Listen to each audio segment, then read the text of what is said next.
రోజు రోజుకి గోల్డ్ రేట్లు పెరుగుతున్నాయి. తాకట్లో ఉన్న బంగారానికి వడ్డీలు పెరుగుతున్నాయని టెన్షన్ పడుతున్నారా? కొమ్మూరి గోల్డ్ వచ్చాక ఆ టెన్షనే పోయింది. కొమ్మూరి గోల్డ్. తెలంగాణ రాష్ట్రం ఉలిక్కి పడేలా ఒక ఘటన రంగారెడ్డి డిస్టిక్ షాబాద్ మండలంలో జరిగింది.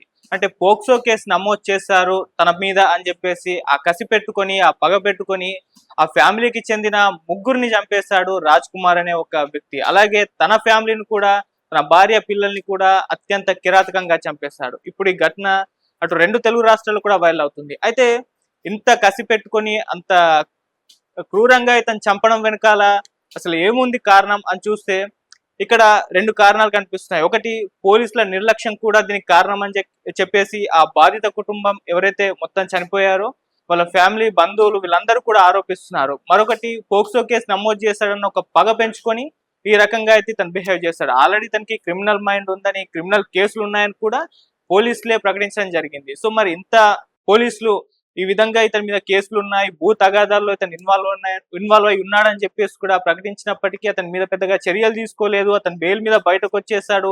ఇటువంటివి ముందే చేస్తాడు, చంపడానికైనా తెగిస్తాడు అని చెప్పేసి గతంలోనే ఆ బాధిత కుటుంబం ఫిర్యాదు చేసినప్పటికీ వాళ్ళు పట్టించుకోలేదు. అందుకోసమే ఇవాళ ఈ ఘటన జరిగిందని చెప్పేసి కూడా చాలా ఆరోపణలు అయితే వినిపిస్తున్నాయి. అసలు ఏం జరిగింది ఘటనలో, మరి నిజంగా పోలీసుల నిర్లక్ష్యం కూడా ఈ హత్యాకాండకు కారణమా అనేది ఒకసారి మనం డిస్కస్ చేద్దాం.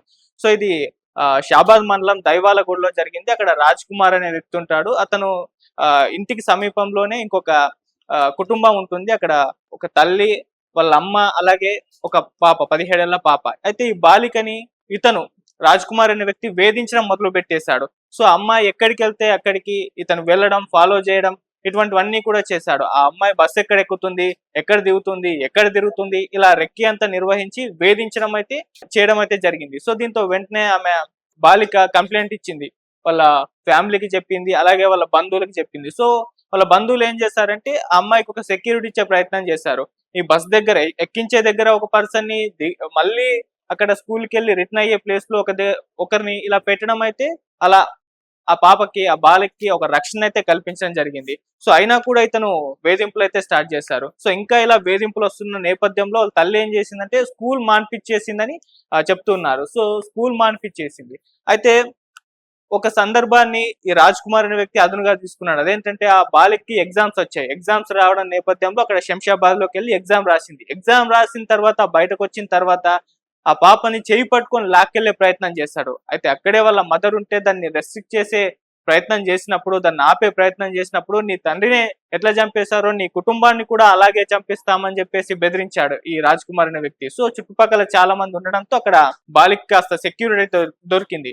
సో ఆ తర్వాత ఇంకా ఇది ఎక్కువ ఇదైపోతుంది, అతను ఆగడాలు ఇంకెక్కువ అయిపోతున్నాయని చెప్పేసి ఆ బాలిక కుటుంబం పోలీసులో ఫిర్యాదు చేస్తే వాళ్ళు పోక్సో కేసు కింద, పోక్సో యాక్ట్ కింద ఈ కేసు నమోదు చేసుకున్నారు.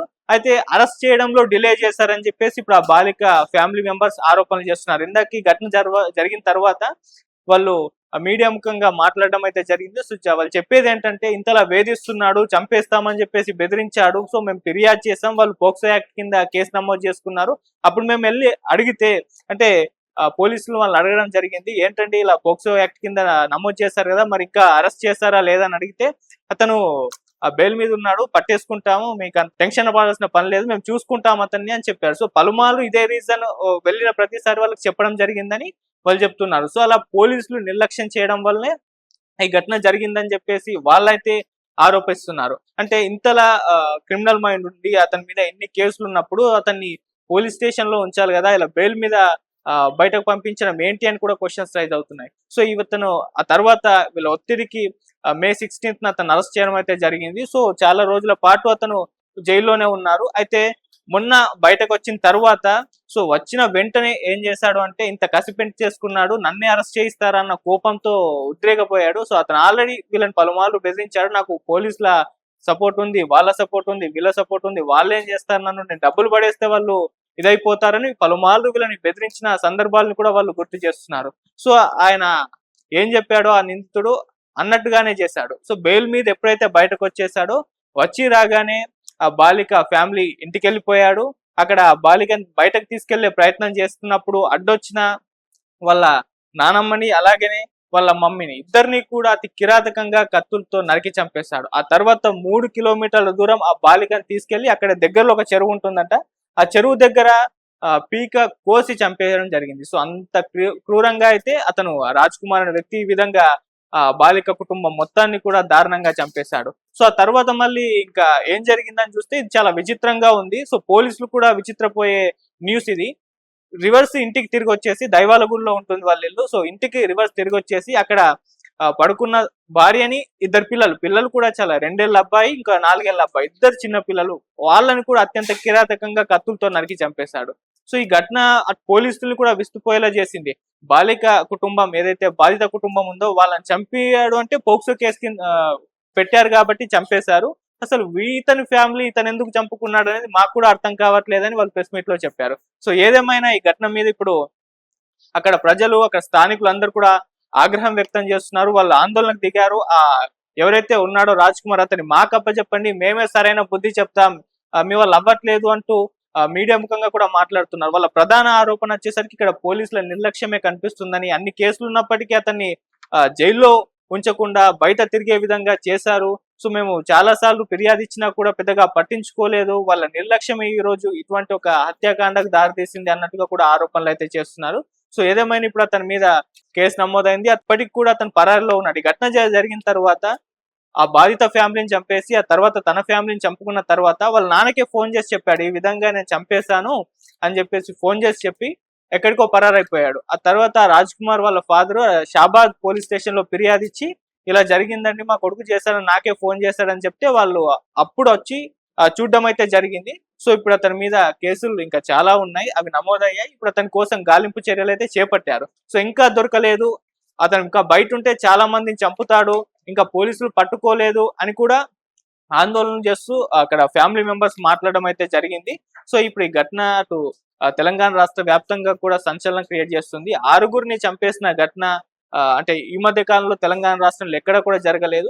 సో ఇటువంటి కొన్ని ఘటనలు మనం చూస్తుంటాం. కేసు నమోదు చేసిన పగతో బాధిత కుటుంబం మీద దాడులు చేయడము, లేకుంటే చంపేయడము, ఎవరైనా చేసి కంప్లైంట్ ఇస్తే నన్ను చేశారని కంప్లైంట్ ఇస్తే ఆ తర్వాత బెయిల్ మీద బయటకు వచ్చి ఎవరైతే బాధిత మహిళ ఉంటుందో ఆమె మీద రేప్ చేయడం, ఇటువంటి సంఘటనలు చాలా వరకు అయితే జరిగాయి. కాకపోతే ఇంత కసి కట్టుకొని ఫ్యామిలీ అంతా చంపేసి ఆ తర్వాత తన ఫ్యామిలీని కూడా చంపేసుకున్న ఘటనలు అసలు ఈ మధ్య ఎక్కడ చూడలేదని కూడా చాలా మంది వాపోతున్నారు. సో ఇప్పుడు రాజ్ కుమార్ అనే వ్యక్తిని ఉరి తీయాలి, చంపేయాలి, అతను బయట ఉంటే ఇంకా చాలా మంది ప్రాణాలు తీస్తాడు అనే అందరూ కూడా మాట్లాడడం అయితే జరిగింది. ఆ రకంగా ఇప్పుడు దైవాలగూడలో కూడా మొత్తం ఆందోళన చేస్తున్నారు వాళ్ళ ఫ్యామిలీ మెంబర్స్. అక్కడ పోలీసుల పైన వాళ్ళు ఆరోపణలు చేస్తున్నారు, ఇతన్ని మాకు అప్పచెప్పండి మేమే చంపేస్తామన్నట్టుగా మాట్లాడుతున్నారు. సో ఆ రకంగా మరి పోలీసులు దీని పట్ల ఇప్పుడు నెక్స్ట్ స్టెప్ వాళ్ళ ఏ విధంగా యాక్షన్ తీసుకుంటారో చూడాలి. ఇంకా పరారులో ఉన్నాడు, మేము పట్టుకునే ప్రయత్నం చేస్తున్నాం, గాలింపు చర్యలు చేపట్టాం అని కూడా ఇందాక ప్రెస్ మీట్ లో మాట్లాడడం జరిగింది. సో ఇక్కడ బాధిత ఫ్యామిలీని చంపడం వెనకాల ఉన్న కారణం మాకు అర్థమైంది, కానీ తన ఫ్యామిలీ ఎందుకు చంపుకున్నాడో మాకు కూడా అర్థం కాలేదని చెప్పేసి వాళ్ళు మాట్లాడుతున్నారు. సో దీనిపైన అంటే చాలా సార్లు ఇటువంటి చూస్తూ ఉన్నప్పుడు ఎప్పుడైనా కేసులు నమోదైనప్పుడు బెయిల్ మీద బయటకు వచ్చినప్పుడు ఈ విక్టిమ్స్ కి ఆ బాధితులకి ఒక సెక్యూరిటీ అనేది ఉండదనేది ప్రధానమైన ఒక క్వశ్చన్. అంటే చాలా వేరే కంట్రీస్ లో చూస్తాం, వేరే కంట్రీస్ లో ఎవరైతే బెయిల్ మీద బయటకు వచ్చారో అతనికి ఒక ట్రాకర్ అమర్చుతారు. ఆ తర్వాత అతను ఎక్కడికి వెళ్తున్నాడు, ఏం చేస్తున్నాడు దాని పట్ల ఒక స్క్రూటినీ అయితే ఉంటుంది. వాళ్ళని కంప్లీట్ గా వాళ్ళ సర్వైలెన్స్ లో ఉంచుకుంటారు. మిగతా దేశాల్లో, మన దేశాల్లో అలా ఉండదు. బెయిల్ వచ్చిన తర్వాత అతని దారి అతనిదే, అతన్ని పట్టించుకోరు. అతని విక్టిమ్ ఎవరైతే కంప్లైంట్ ఇస్తారో వాళ్ళకి సంబంధించి ఎటువంటి సెక్యూరిటీ ఉండదనేది ఇక్కడ ప్రధాన ఆరోపణ. సో అటువంటి సిస్టమ్ ఇక్కడికి రావాలని టెంపర్ సినిమాలో కూడా చూసాం. బెయిల్ వచ్చిన వెంటనే ఒక అమ్మాయిని తీసుకెళ్లి వాళ్ళు అత్యాచారం చేస్తారు. దానిపైన సినిమా మొత్తం కూడా ఉంటుంది. ఆ రోజు మాట్లాడడం కూడా జరుగుతుంది, మీరు బెయిల్ ఇచ్చారు, గాంధీ జయంతి రోజే బెయిల్ ఇచ్చిన రోజే ఇటువంటి ఘటన జరిగింది, సో ఎవరండి వీళ్ళకి బెయిల్ ఇచ్చారు, ఎవరండి వీళ్ళని రోడ్ల మీద తిరిగే విధంగా చేశారన్నట్టుగా ఆ సినిమాలో కూడా అదొక మెసేజ్ ఇచ్చే పని చేశారు. సో అటువంటి ఒక సిమిలర్ సిచ్యువేషన్ ఇప్పుడు ఈ ఘటన కూడా జరిగింది. అలా బెయిల్ మీద బయటకు వచ్చాడో లేదో ఇటువంటి ఘాతుకానికి పాల్పడ్డాడు. ఇంత క్రూరంగా బాధిత ఫ్యామిలీ మొత్తాన్ని చంపేసి ఆ తర్వాత తన ఫ్యామిలీ కూడా చంపేశాడు. పాపంని 3 కిలోమీటర్లు లాక్కెళ్ళి పీక కోసి చంపాడు. అంటే ఎంత కసి పెట్టుకున్నాడో క్లియర్ గా అర్థమైపోతుంది. సో అతనికి సైకలాజికల్ ప్రాబ్లమ్స్ ఉన్నాయని కూడా దీన్ని బట్టి చూస్తే అర్థమైపోతుంది. సో ఇప్పటికైనా పోలీసులు యాక్షన్ తీసుకోవాలని, అతన్ని అరెస్ట్ చేసి ఫాస్ట్ ట్రాక్ కోర్టులు పెట్టి ఉరిశిక్ష పడే విధంగా తీసుకెళ్లాలని చెప్పేసి ఆందోళన చేస్తున్నారు. అక్కడ బాధిత ఫ్యామిలీ కుటుంబం ఏదైతే ఉందో వాళ్ళందరూ కూడా, లేకుంటే మాకు అప్పచెప్పండి మేమే సరైన శిక్ష విధిస్తామంటున్నారు. సో చూడాలి మరి ఏం జరుగుతుందో, ఎప్పుడు పట్టుకుంటారు, ఎటువంటి శిక్షలు ఇతనికి పడతాయో. మరి దీని పట్ల అంటే పోలీసుల నిర్లక్ష్యం ఉందా లేదా అన్నది ఒకసారి దీనిపైన కూడా ఇన్వెస్టిగేషన్ జరగాలని చెప్పేసి కూడా కోరుతున్నారు. ఎందుకంటే ఇప్పుడు పోలీసులకు సంబంధించి వాళ్ళు యాక్షన్ తీసుకోలేదు, సరైన ప్రాపర్ యాక్షన్ అతని మీద తీసుకొని ఉంటుంటే ఇటువంటి ఘాతుకం జరిగేది కాదని చెప్పేసి అక్కడ వాళ్ళ ఫ్యామిలీ మెంబర్స్ ఆరోపిస్తున్నారు. మరి దీని పట్ల వాళ్ళేం రియాక్ట్ అవుతారో కూడా చూడాలి. సో ఏదేమైనా తొందరగా ఈ కేసుని సాల్వ్ చేసి అతన్ని పట్టుకొని ఫాస్ట్ ట్రాక్ కోర్టులు పెట్టి ఉరిశిక్ష పడే విధంగా చూడాలి. లేదంటే ఇంకా ప్రజాగ్రహం పెరిగే అవకాశం కూడా కనిపిస్తుంది. మరి చూద్దాం దీని పట్ల పోలీసులు ఏ విధంగా రియాక్ట్ అవుతారో, ఎప్పుడు అతన్ని పట్టుకుంటారో, ఎటువంటి యాక్షన్ అతని మీద తీసుకునే అవకాశం ఉందో మనం కూడా వెయిట్ చేసి చూద్దాం.